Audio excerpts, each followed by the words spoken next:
and it's very, very exciting with the launch of our new employment strategic plan. It's interesting though, as a worker at the coalface, so many schools want a piece of us. I don't understand why then the government can't actually create more positions.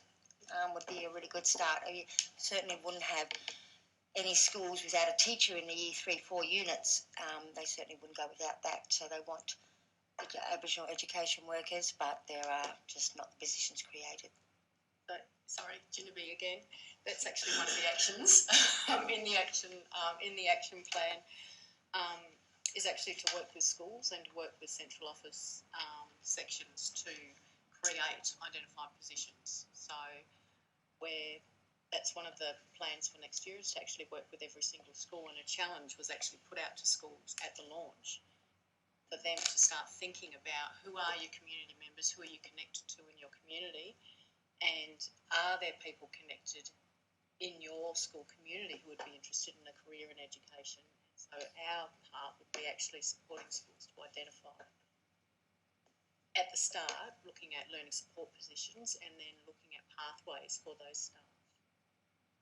So where there may not necessarily be more funding for the creation of identified positions, we're looking at working with schools on their current staffing allowance to create identified positions within that, and with central office as well. What about people's personal experiences that may have been less than ideal, where they've had difficulties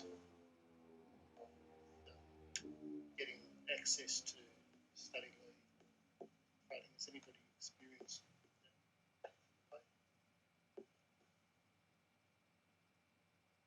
Anna Fraser. I came in to ACT Public Service through the traineeship from last year, and due to a formal complaint which I had to put in against my unit, I am at a standstill now as to any pathways that I see. Currently there are no opportunities for me to progress entry level. So yeah, I'm a bit stuck at the moment. I've been in the directorate, sorry Lynette, like I said, for 3 years, and so they say a person has 4 different jobs before they actually find out which job they really want to do. And finally, I think since I've come into the directorate and working, I've actually enjoy what I do and working with the community. And for the last 3 years, I've been wanting to do my BA in social work. But to get there, I had to do other previous training. But because I'm on contract, I couldn't get the opportunity to take study leave and, study bank.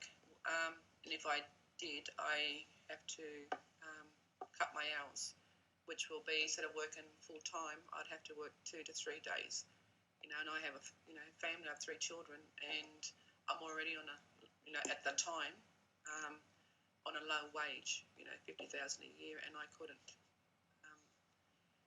But hopefully, new role, new position, and like I said, hopefully now I'll have that opportunity next year, to do the study, because like I said, I didn't have those opportunities even as growing up, and even previous positions, and I've got, like I said, 3 children. I like to see them, and I like to be a leader for them. That, like I said, my daughter just finished year 10, and now she's going to college. And now she's talking about university and doing psychology. So hopefully, like I said, from next year that I will. But I just want to how hard it is when you're coming in as whether it's Aboriginal funding that you receive to do some community work, that when you come in on contract, as much as ambitious you are and you want to work your way up, while you're on contract, you can't. While you're on contract for 2 years, 3 years, that was hard for me. That I found that I had to make a choice whether I continue putting food on the table or continue. That's what I found really hard, being on contract all the time. Anybody else had? Just from a different angle, Phil Mean, sorry. what I've noticed in my role is that sometimes the inflexibility of government agencies to support or even to explore different options around training opportunities for Aboriginal and Torres Strait Islander people. And having come from New South Wales, as I mentioned earlier, one of the things to increase the number of Aboriginal teachers in New South Wales was to release those potential teachers or students from their workplace for a block release for a total of 12 weeks per year over a four-year period, with the result of getting a Bachelor of Education. So actually, coming to ACT, I found that that doesn't exist. And we have one staff member at the moment who is in her third year of a teaching degree, but doing one subject per semester, no full-time or part-time release to undertake any more subjects. She will finish her degree in 8 or 9 years' time. And, you know, that to me sort of starts to raise questions about the seriousness or the level of commitment that government agencies have to employment opportunities or employment strategies around increasing numbers, nurturing people. Yes, we want people to stay, but, and I think Lynette spoke about some of that earlier, but you will only, it's a message that says you can undertake your training, but you can only do it for one subject per. But if we looked at opportunities outside of the ACT, and I support you know, the partnerships that we have with local universities, but they are not the only universities in Australia that we can be accessing to increase numbers of Aboriginal and Torres Strait Islander graduates in any area. We need to look a little bit further, or ask some of the people in universities to change their thinking or think differently around their partnerships and around their strategies, because we can do it. 4 years, we have a number of different graduates across government. At the same time as that's happening, while those people are on release, we then build the capacity of our community to backfill those positions. So we're actually growing the skills of our community. So when people graduate, they're employed full-time or in permanent positions. You have a group of people who can come in without a whole heap of training, and that then becomes almost a very, very strong cycle that we can put in place in the ACT with very limited resourcing being attached or being associated, or any new money found. It's around partnerships with universities or tertiary institutions. Sorry, Lynette, just with following what Phil was saying, like I said, for 3 years, I mean, to do, you know, at ACU, it's only 2 years to do the Bachelor in Social Work, and like I said, 3 years I've been trying to chase that dream of mine to complete that. Now that I'm in this new role in the Community Service Director, and I've been given these opportunities next year, to me, like, I'm willing, you know, once I get the, you know, finish the degree, to put it back in the Community Service Director, because, you know, getting that support and knowing that I'm still bringing an income home to my family, that I don't have to decide between, you know, where putting the food on the table or, you know, my studies, that, you know, to be selfish, or what do I choose between the food or studies? Now, like I said, from what Phil was saying, give that opportunity where I can actually do both is, you know, takes that stress off me.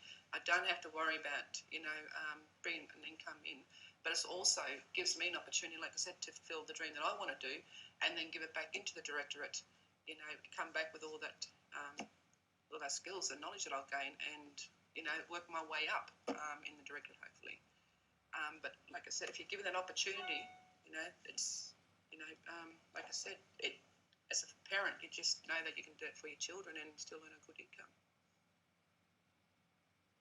Veronica Jordan. I'd like to talk about the traineeship that I was on. I've just made a few points here that I'd like to read out, and hopefully the other trainees probably agree with me.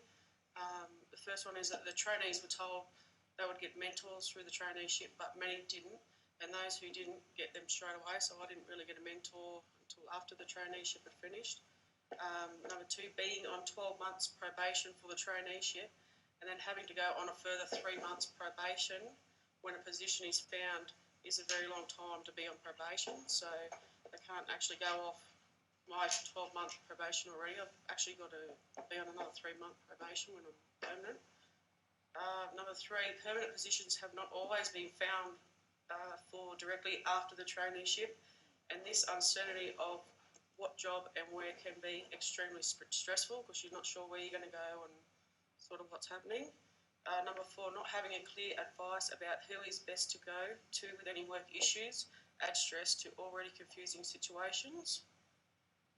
Providing extra networking opportunities both within and external to the Aboriginal and Torres Strait Island work community would help instill a feeling of support and belonging.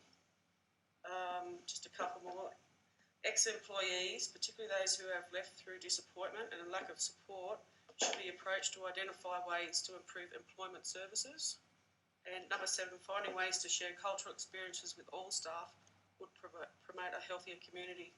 So there's some points that I thought I should bring up. And I'd like to say with my traineeship in education, we did a certificate 3 in government.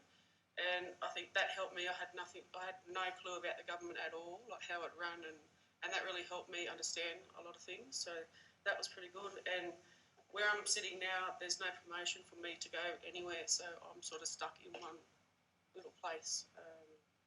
Also, I've had lots of training through the traineeship. But there's a course that I feel like I need to do to improve my skills. They had no problem with helping me with that. I've done like basic SL and also a bush firefighter. So yeah, a couple of things. So, but there's no pathway for me now. I'm sort of stuck there and I have nowhere to go. I was lucky enough to receive Anna Fraser. I was lucky enough to receive a mentor. When I had a problem with my workplace, she was able to point me in the right direction as who to contact. I was lucky she knew people higher up in the government who were able to help me with my formal complaint. My permanent position is with the unit I originally started with, and I cannot return to that workplace as it's culturally unsafe for me to do that. So there's no option for me when my position finishes with the Human Rights Commission. There is no option for me but to go back to a place where myself and a previous trainee had problems with racism and discrimination. So yes, right now we are stuck, and I know with the Justice and Community Safety Directorate, it is mandatory for everyone to do cultural awareness training, but that was not offered to us. Well, it was, but it was questioned because of our Aboriginality and whether or not we really needed to do it.